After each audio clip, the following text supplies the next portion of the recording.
I think my parents resent me for starting my own family. Posted by you/Let Owen. I had something of a revelation this weekend. I'm still processing how I feel about it and considering whether I should confront my parents. Anyway, here it is. I believe my parents resent me for starting my own family. I, 40M, come from a big family. I'm the second oldest of 9 kids. My older sister, Jane, is just a year older than me. There is a 6-year gap between me and the next sibling, then my mom had a child every 2 to 3 years. Since Jane and I were the oldest, we always helped with the younger kids and the chores around the house. In fact, it was common for my parents and other adults to refer to us as Jane and Op and the kids. It was like Jane and I weren't considered children, we were more like 2 other adults living in the house. We were homeschooled, so we were home all the time. Part of my job was to wake up, make breakfast for the kids, and get them started with their school or activities before I started my own schoolwork. Jane would sleep in because she was more of a night owl, and it was her job to help at night with the baby, because there was always a baby. Jane and I did most of the chores around the house. We took turns either cleaning the kitchen or doing the laundry, of which there was a lot. I did all the guy stuff, like mowing the yard and taking out the trash. As I got older, I would delegate some of these chores to my younger brothers, but it was still my responsibility to make sure they got done. Once I was old enough to drive, I would run errands and take the kids everywhere. I can't tell you how many times I took the kids to things like playdates or doctor's appointments. I often tucked the kids into bed and told them stories. To me, these things were just normal, but looking back, I was more like a second dad to the kids than a brother. Jane and I did have a lot of freedom as teenagers to go out with our friends, as long as the chores were done. We didn't have cell phones back then. If we wanted to go out, we would just tell our parents, and they didn't care as long as we were back by the next morning.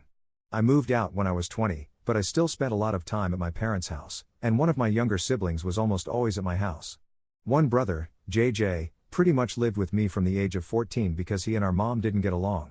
When JJ was 17, he got in a wreck and called me instead of calling Dad, because I was the one who handled those kinds of things. During all this time, my parents always talked about how important it was for Jane and me to help with the kids because they were so busy with their ministry. I can't count how many times I had to drop what I was doing to take care of something because Mom or Dad was counseling someone. Sorry, I feel like I'm rambling. I hope I've painted an accurate picture of my childhood. Let's move on. I hadn't really dated much, but when I was 25, I met and started dating Anne. We fell in love fast and got married less than a year later. My younger siblings love Anne.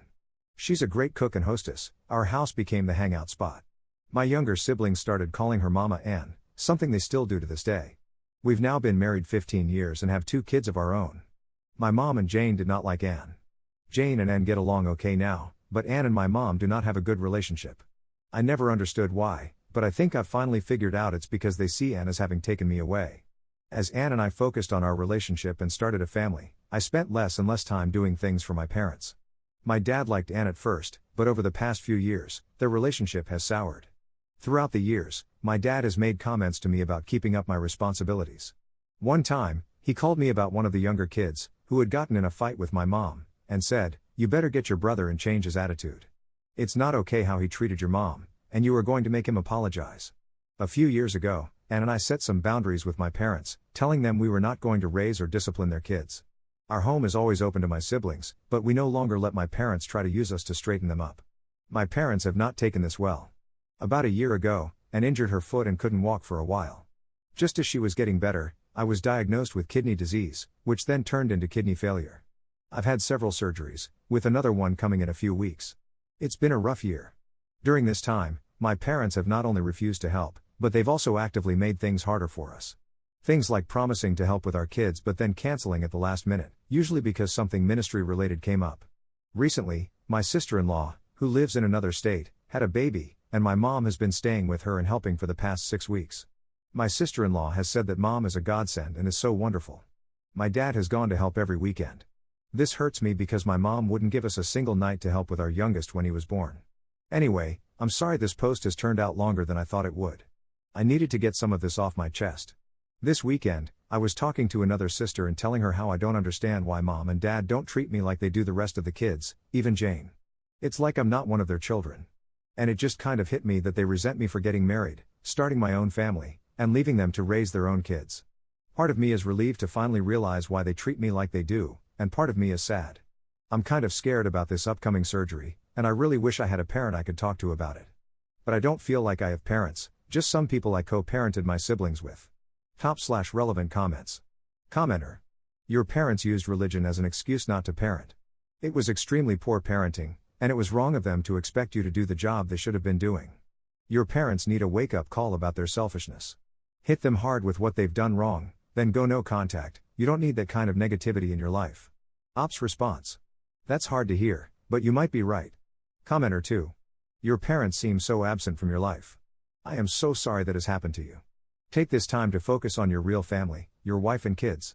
That should be your priority now that your folks have revealed themselves for who they really are. Parentification is a type of abuse and neglect, and you've certainly suffered from it. Ops response. Absent from my life is a very good way to put it. Even though I see them frequently, they have no idea what is actually going on with me. When I had my first surgery last year, my mom told people, Op is having a surgery and has to do treatments for a few weeks, then he will be all better. I had to call her and say, Mom, stop telling people that. The surgery is to have a port installed in my body so I can do treatments which I have to do for the rest of my life. I will not be all better in a few weeks. Even with that, she is completely checked out. But at least she gets to be grandmother of the year for my brother and sister-in-law. Commenter 3. Is it possible your mom is a narcissist and actually resents the attention you would have from being sick? Or maybe she is an idiot. Those seem like the only two options to me. I am so sorry you are dealing with this. Hopefully, some of your younger siblings can help you in the future. Ops response. Yes, she is a narcissist. I think she is purposely in denial about my illness because then she would have to admit that she is not helping her sick child. The younger siblings who live close have helped a lot, and the ones that don't live close have still helped with moral support. Update 2 days later. I spoke with my wife, Anne, about it last night. I said something along the lines of, I've realized that my parents resent me for starting my own family and not helping them as much, and that is why they treat me so differently. And I think you've been trying to gently tell me this for years, but I was too dense to get it. We were sitting in bed at the time, and she leaned over, patted me on the head, and said, You are so pretty. I laughed for like 10 minutes, it was a great emotional release. A lot of you said she sounds wonderful, and she really is. I just can't express how much I love her. About Jane, my older sister, Jane did get married and start a family about 2 years after I did. Jane and I had a falling out and didn't speak for several years, but we're okay now, just not very close. Our falling out was more about religion than anything. She is very religious, like my parents, while I am not. I am religious, and we attend church, but it's not our whole life like it is for my parents and Jane. Younger siblings, the youngest is 22, so they are all adults now. The second youngest passed away several years ago, so there are 8 of us now. I am very close with all my younger siblings. They still come to hang out at my house all the time, and they are all great aunts and uncles to my kids. All of them, including Jane, are upset with how my parents treated me this past year. Help with my kids. While I am disappointed in my parents for not helping, I do not need their help. Anne and I have close friends, plus we both have siblings who help. Anne's parents live far away, but they help when they can. We really are okay and feel very blessed and loved with all the help we have received. Therapy, part of my kidney treatment plan includes access to a therapist, and I love her. She has been great in helping me learn to live with an illness. I'm not sure if she is the right person to speak with about my parents, but I will ask her and see if she can refer someone if not. I will wait until after my surgery to bring this up, as I need to just focus on that right now. Setting boundaries. When I say my parents won't help, it's not that they say they won't help, it's that they offer to help and then either bail at the last minute or change the plan so much that it causes Anne and me a lot of stress. A few months ago, Anne was sick, and my mother offered to pick our kids up from school. It's a long story, but she kept changing things and making it very complicated. My youngest ended up being left alone for a little while, and he got scared. After that, I had a harsh talk with my parents and told them how disappointed I was in them and how I needed to focus on my health, but they were making things worse. I told them they are not allowed to take my kids anywhere, they are not allowed to just drop by my house, and, in fact, they are not even allowed to offer to help, because my mom doesn't take no for an answer and will nag until she wears me down. My parents were mad about this, but all 7 of my siblings took my side and rallied around me, so my parents have respected that so far. Going no contact. A lot of people recommended going no contact. I don't want that. I still love my parents, even though they have not been great parents. My kids love them too, and I don't want to take that away. They are good grandparents, when they show up. I don't think my parents are awful people, I think they had this vision of having a big family and a big ministry, and they just didn't realize the responsibilities they put on Jane and me.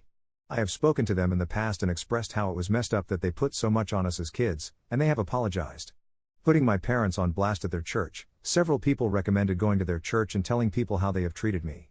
You don't understand this church, they would praise my parents for putting God and the ministry above everything else. These super religious people are crazy. I guess that's it for now. My surgery is in less than 2 weeks, so I'm going to focus on that.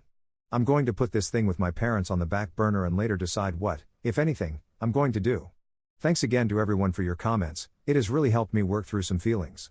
Top/relevant comments. Commenter. I'm going to say something you should repeat to your therapist. Having part-time good parents means they were all the time bad parents. Now, just repeat that to your therapist, and they will understand. Let me explain. If you're a parent, you don't get time off or get to turn it off just because it's inconvenient. Think about your own life. You have a serious illness. Have you ever slacked off in your care of your kids? Probably not. It might have changed how you did things, but you were still a good parent 99% of the time, 1% for times when we mess up. I hate to say this, but those good parent moments were nothing more than a show. It's a form of gaslighting. Second update 3 weeks later. Thanks to everyone who reached out and wished me a speedy recovery. My surgery was last week, and it's going better than expected. All the surgeries and treatments over the past year felt like they were just keeping me alive, but with this surgery, a kidney transplant, I feel like I'm working towards getting my normal life back. It's been hard and painful, but I was expecting it to be worse, so I can't complain at all. Anne is always telling me that she doesn't get enough credit for being funny, so the fact that so many of you laughed when she told me I was pretty has made her happy. She said, "I like these Reddit people." This whole post started because I was having a conversation with one of my sisters, I'll call her Six, since I can't keep making up names. Plus, she's following this thread and will hate that I'm calling her that. Six had a fight with our parents, and I was sharing with her that Anne and I had recently set strong boundaries with them and encouraged her to do the same. So, she did, and they didn't take it well. This led to several conversations with different siblings, and both 5 and 9 also decided to set some boundaries. It has also led to other siblings deciding to confront our parents about how they've treated me this past year while I've been sick. Jane, the oldest, called me the day before my surgery to check on me, and we ended up talking about our childhood. We haven't been close for a number of years, but I feel like we bonded on this call. It was interesting talking to her as an adult and reliving some things. She's been in therapy for a few years, and she said sometimes she'll be talking, and her therapist will stop her and say, "Jane, you just casually rolled through some messed up stuff. We need to stop and unpack this." For a long time, I blamed her for the way she treated me when we were younger, but now I'm beginning to understand that she was also just a kid trying to cope. I have a lot more grace for her now. We've been texting a lot over the past few weeks. My parents did visit after the surgery, but we didn't talk about any family drama. My siblings have said they're not taking these new boundaries well at all. I hope that one day they wake up, realize that all 8 of their children are disappointed in them, and work to be better people, but I'm not holding my breath. It seems they're placing all the blame like they normally do. This is just an attack by the devil. Anne and I decided that, moving forward, we're going to continue low contact with strong boundaries. With such a large family, going no contact would be hard and create a lot of awkward situations where we'd still have to see them. We've also talked to our kids, and they've both expressed that they want to have a relationship with their grandparents. While I don't expect my parents to change, I do believe they'll respect our boundaries. My attitude toward them has also changed. I no longer feel like I owe them anything. We'll continue a relationship with them because it's what's best for my family, not because they deserve it. Lastly, I received a recommendation for a family therapist, and I have an appointment scheduled for next month. Third update 2 years later. I have tried a bunch of times to write an update, but I end up either not being able to find the words or I ramble for 10 pages, mostly about my health. I'm just going to push through, and I hope this makes sense. Shortly after my first post, I had a kidney transplant, May of 2023. Recovering has been the main focus of my life, but it is not the point of this update, so I'll try to keep this part brief. Things were great just after the transplant, and I recovered much quicker than anticipated. Then I got a stupid virus that caused some minor setbacks. That ended up leading to a bigger setback, and my body began to reject the new kidney. It was not a fun time, and I spent the holidays last year, 2024, in and out of the hospital undergoing various treatments. While the treatments were tough, they did their job. My body is now showing no signs of rejection, and the virus is under control. Maintaining my health and new kidney will be a lifelong journey, but right now everything is stable, and I'm feeling better than I have since before I started getting sick in 2023.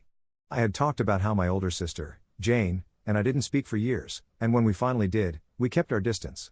She had reached out after I made my first post, and I was starting to work through some things, and we talked about how we were raised.